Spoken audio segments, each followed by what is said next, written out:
دادگاه عالی انگلیس بی سر و صدا درخواست آسانژ، بنیانگذار تارنمای ویکیلیکس را مبنی بر مسترد نشدنش به آمریکا رد کرد.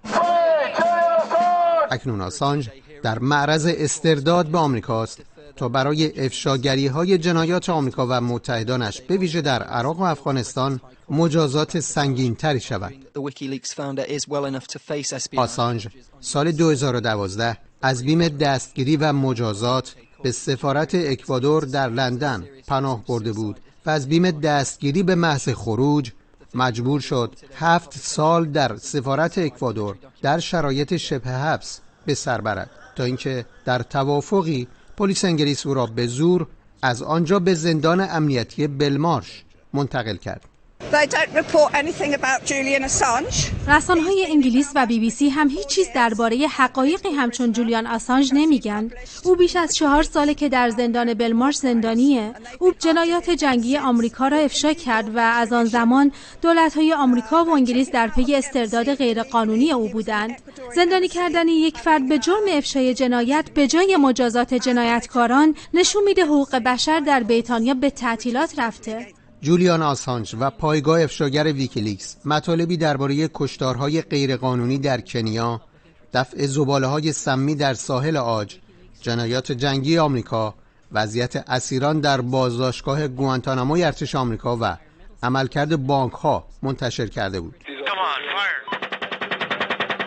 در سال 2010 ویکیلیکس اسناد جنگ عراق از جمله ویدیوی کشتار غیر نظامیان در عراق توسط بالگردهای ارتش آمریکا و جنایات نظامیان آمریکا در افغانستان و دیگر جنایات جنگی آمریکا را منتشر کرد.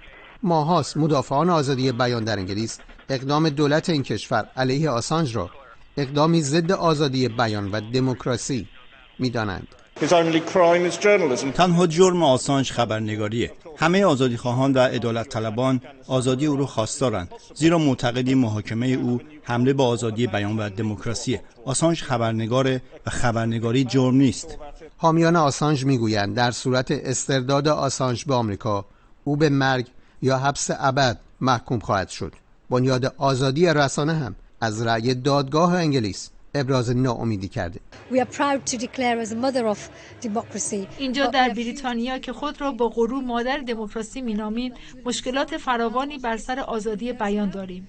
به عنوان نمونه فردی همچون جولیان آسانژ در زندان امنیتی بلمارش در حبس و در آستانه تحویل به آمریکاست تا به اشد مجازات برسه، فقط به خاطر اینکه اطلاعات و حقایق را درباره جنگ و جنایات جنگی به آگاهی جهانیان رساند.